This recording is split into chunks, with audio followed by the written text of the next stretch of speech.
Good evening, everyone. My name is Utkarsh Punjabi, and welcome back to the Grass channel.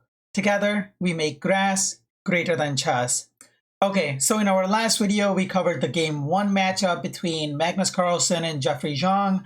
Magnus had the white pieces, and he actually tried to blunder the game twice. And unfortunately, under extreme time pressure, the young Jeffery Xiong, the 19-year-old chess prodigy from Plano, Texas, USA, was not able to capitalize. Though, to be fair, both players were under time pressure.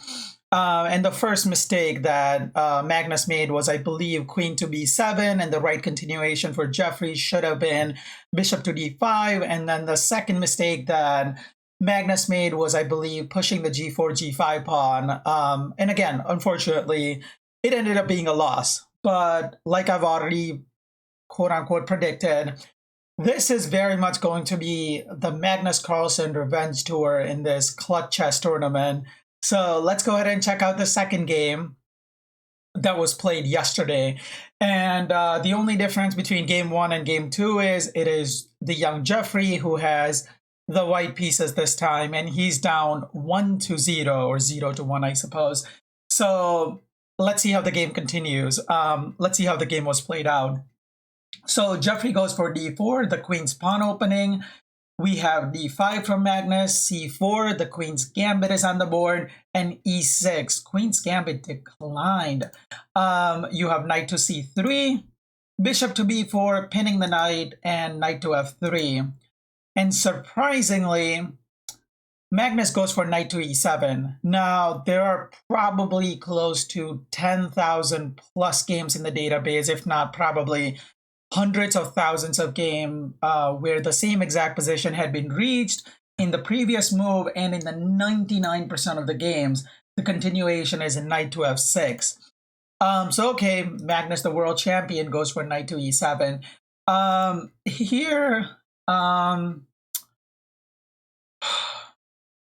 Here, Jeffery decided to go for queen to c2. Now, I am myself d4, the queen's pawn opening player, and I've actually analyzed this for some of my games. And the right continuation usually is queen to a4 with a check. So you're also attacking the bishop, and the only move available for black is knight b to c6, blocking the check, but also defending the knight. And now you play e3, opening up this diagonal for your bishop, so you're not wasting any tempi. And this is supposed to give white a slight, like a teeny tiny bit advantage in the opening theory. But okay, it's not a big deal. Jeffery decides to go with queen to c2, and it is already, as of move 5, we have a completely new game thanks to El Magneto, especially, and of course Jeffery. So now we have D captures on c4, e4, striking in the center immediately. Instead of playing e3, he's going for the aggressive idea. And now b5, defending the pawn. You have a4 attacking the pawn on b5, and now c6, defending the pawn on b5. Bishop to d2, just developing, and now you can actually go for the capture, and you can go ahead and capture the bishop. So there's some funny ideas there. So just castles from Magnus, bishop to e2, bishop to b7. Here, bishop to b7, fianchettoing the light square bishop on this beautiful long diagonal. And now just castles from Jeffery. So far, this is an equalish position, and let's see how the game goes from the opening theory development into the middle game. You have a6, and now rook f to d1, getting the rook on the same file as Magnus's queen. Now you have knight to d7, and after knight to d7, this allows Jeffery to play a beautiful combination, and I'm sure you guys will enjoy it.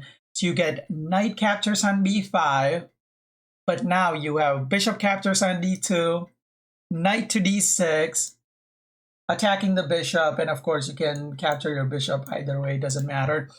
So Magnus decides to save the bishop, the dark square bishop, so you get bishop to b4, knight captures on b4, queen to c7, attacking the knight, knight back to c5, and now knight captures on c5, d captures on c5, and before recapturing, Magnus decides to push the pawn to ruin Jeffery's pawn structure, and then he'll go ahead and capture right there. So you get c3, b captures on c3, bishop captures on c5, and we have equal material on the board. The only difference in the position, really, from materialistic perspective is black has the dark square bishop and white has the light square bishop. So this is going to be an interesting game. So you get g3, a5, king to g2, knight to g6, rook a to b1, getting his rook on the open file, rook f to d8, and knight to e1. You'll notice that Magnus is actually making the game as dry as possible, right? There is nothing exciting happening, and that's because Magnus is up by 1 point. And if he can just get out of this game with a draw, he can most likely go into game 3 with white pieces and enforce his dominance, enforce his will on the chessboard. So knight to e1 with the idea of routing the knight to d3 and going after the bishop. So you get rook captures on d1, rook captures on d1, knight to e5, and now knight to d3. Here, Magnus decides to actually take the knight back, so knight to d7. You have rook to b1, g6, queen to a2, trying to get some counterplay here. And again, this is just a very, very dry position from both players' perspective, but especially from Jeffery's perspective, because he's the one who has the white pieces and he's trying to initiate some sort of action.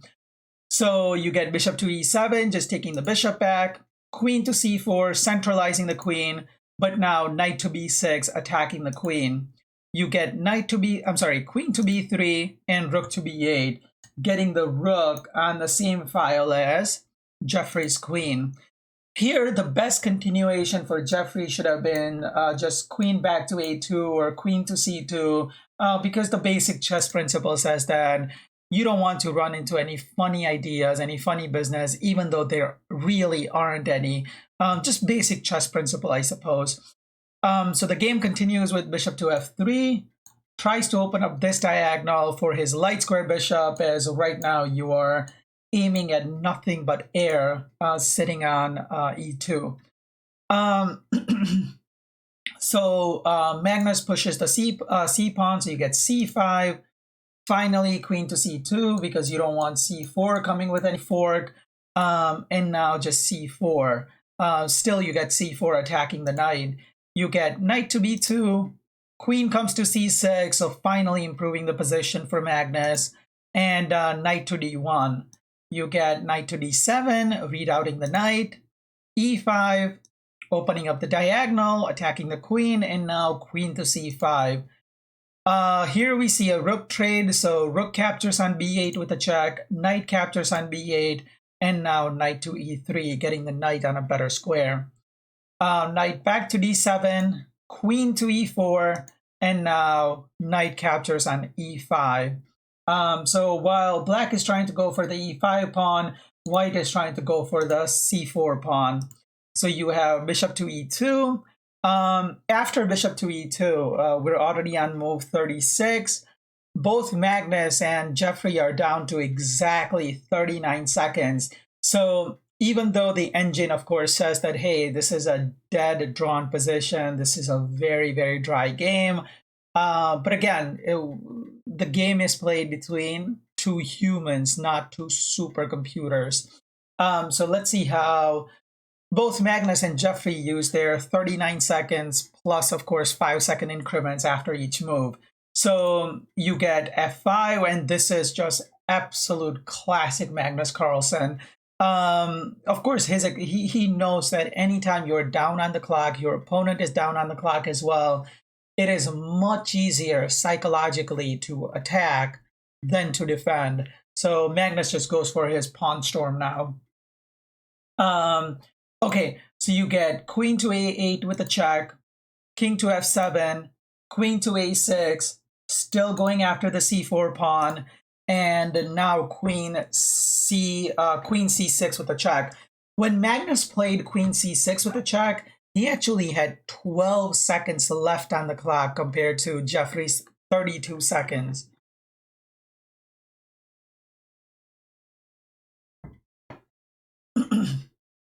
Okay, and we do indeed see a trade here. So you get queen captures on c6, knight captures on c6, bishop captures on c4, and now knight to e8. Again, we're on move, so 40 moves are in, and if Jeffery wants, he can most definitely have the draw here by repetition, because again, players can't agree to a draw until move 60, I believe, in this tournament. But he's still trying to push for a win, as he's down currently in terms of the match point. So you get king to f1, bishop to f6, attacking the pawn on c3, knight to d1, defending the pawn on c3, knight to b7. And again, the idea behind knight to b7 is that you want to reroute your knight to c5, and you'll be putting pressure on the a4 pawn. So again, when you are down in terms of clock, so is your opponent, it is much easier to it is much easier to attack than to defend. So bishop to b3, trying to get the bishop on a better square and also defending the pawn on c4, but now knight to c5 comes with a double attack on the pawn as well as the bishop. So bishop goes back to c2, and again, as you can already see, right, it is Magnus who has the more active position than Jeffery, who's trying to just defend it right now. And of course, these pawns are just marching down the board with a slightly more active king. Okay, so you have e5, f3, not preventing e4. You get king to e6, king to e2, but you still get e4. So e4, f captures on e4, f captures on e4, and now you can just see how beautifully this knight is currently centralized, and this is a far better position for, or you can even just go there. This is a far better position for black than it is for white. So you get knight to f2, king to d5, king to e3, and now bishop to g5 with the check. King has to go back to e2, and now you can already see that this pawn and this bishop are doing a tremendous job of locking Jeffery's king out. So you get bishop to h6, keeping the bishop on the same diagonal. h4, bishop goes to c1, g4, bishop to f4, h5, bishop to g3, attacking the knight, and now h captures on g6. Here, you can again go for just a drawn position, such as knight captures on e4, knight captures on e4, king to f3, attacking the both knight and the bishop. And now, of course, you can just go ahead and capture the c3 pawn, but the most precise continuation would be just to bring the knight back and make sure that white doesn't get any passed pawns. So you get knight to f6, but now h captures on g6, h captures on g6, g5, getting the g5, attacking the knight, and now knight back to h7, putting pressure on the pawn, and now king captures on g3. Again, this is a dead drawn position. There are enough things to calculate here. So after bishop to g3, Jeffery decided that he's going to go for h captures on g6.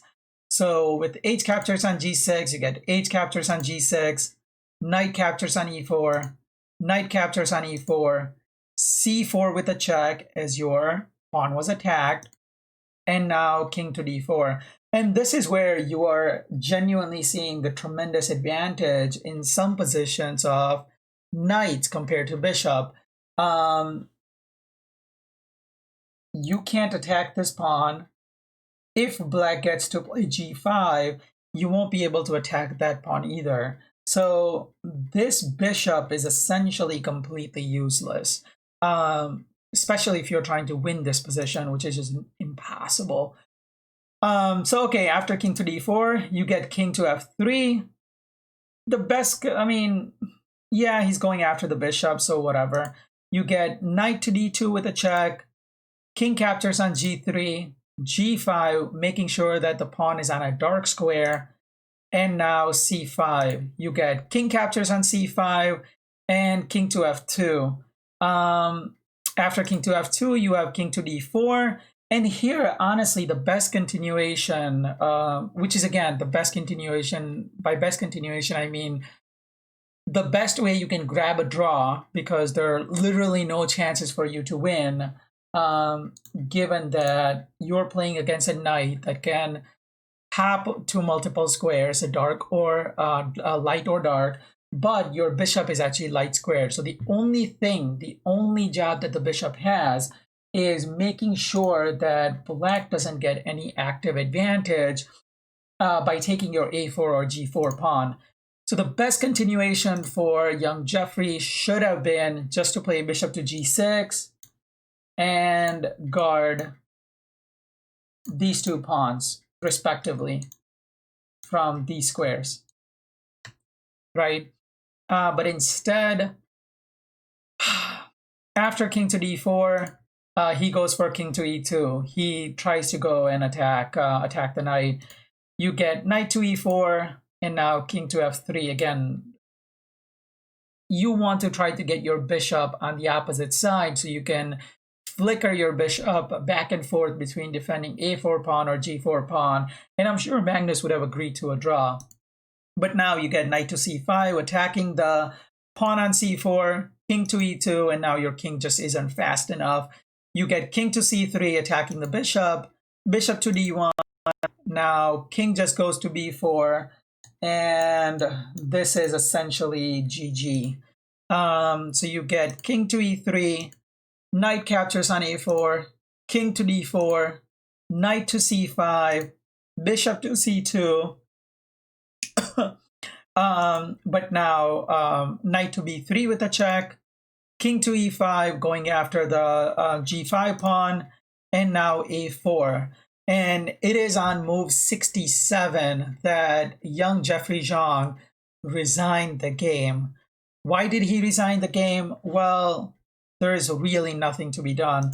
Let's say if you play bishop to b1, trying to guard the a2 square, you get a3, king to f6, going after the pawn on g5, knight to d2, attacking the bishop, bishop to a2, just blocking any a2 action. But now you have king to c3, king captures on g5, king to b2, attacking the bishop, bishop back to e6, still guarding the a2 square. However, now you have knight to b3, and there's nothing you can do.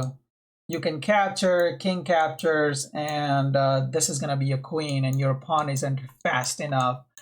So yeah, it is Magnus Carlsen on his revenge tour, just showing you why he's considered the greatest endgame player of all time, arguably, right?